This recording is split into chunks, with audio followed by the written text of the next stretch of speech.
We're at the Hornady booth with Neil Emery to talk about some of the new developments in 2017, as well as just some news that you may have missed recently. So let's start with what we heard about this week, which is the 6.5 PRC. Tell us a little bit about what's going on there. There's not a lot of information out on it yet because it's just kind of getting going, but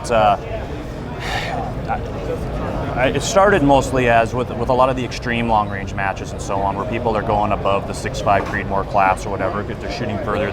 Like George Gardner for a number of years has been doing the Gap 4S case. It's a kind of an RSOM case, neck down to 6.5. Okay. We've been talking about it for a while, and there's some improvements to be done on a cartridge of that class, and basically, we're making some cases for George and for Aaron Davidson over at Gunworks. We see this as both a great match round and a great hunting round. So we're building some cases for those guys now, hearing some interest in other rifle makers and so on. So we'll just kind of see what happens with it. But think about a 140 class grain class bullet at about 3,000 feet per second. A little more grain capacity than a 6.5 Creedmoor. Oh yeah, 200-300 feet per second increase in velocity over the Creedmoor. This new 147 grain 6.5, we've played with that a little bit at about 2950. Oh, nice. And it's going to be a great long range shooter.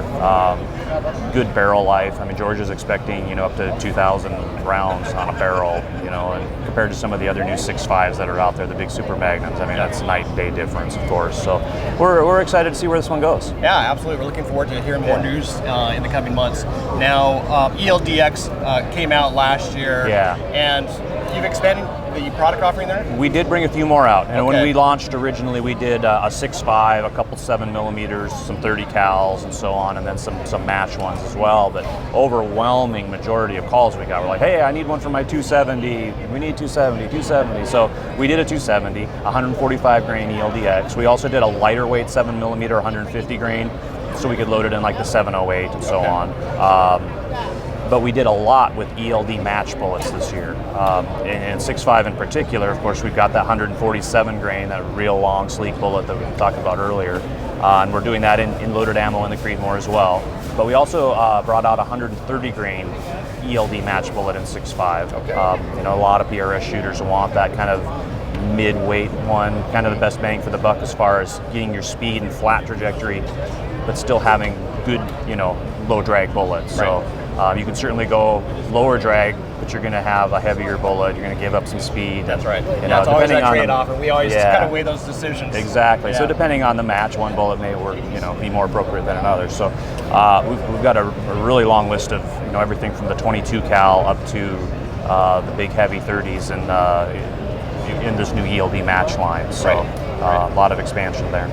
Now, I think you mentioned something about something in 6mm. Yeah, the 6mm Creedmoor, which, the Creedmoor, the 6.5 has been out for, 9, maybe 10 years now. I mean, it's been a little while. It still seems brand new, but it's just exploded here in the last few years as far as like a lot of rifle makers making your chambering. But the 6mm was something that actually was played with quite a while ago, but it took off a little bit slower, but it's been kind of a grassroots thing, especially in the precision rifle world, the PRS world, where you have to call your own hits on a lot of those. That's right. And a lot of guys want to go onto a 6mm. The 6.5s don't have that much recoil, but the 6 is a little less. Again, a little maybe faster, flatter shooting. Yeah. There's some advantage to that, and so George, of course, George Gardner has been a big proponent of the 6mm Creedmoor. Built a lot of guns in it for those guys. Other guys have been chambering them, and custom guys have been doing it for years. And I guess really what sets it apart, other than it has a lot of good features, but it's a winning cartridge. It literally wins where others in the same class aren't. Absolutely. So hard to quantify exactly what that is, but it's a proven winner. Yeah. So it's kind of a no-brainer for us to bring that out, bring it to the table, get ammo out there. We've been making cases for a while, so we see good things there. Excellent. Yeah. Well, appreciate the update, Neil. Yeah. And best of luck in 2017. All right. Thank you very much. You bet.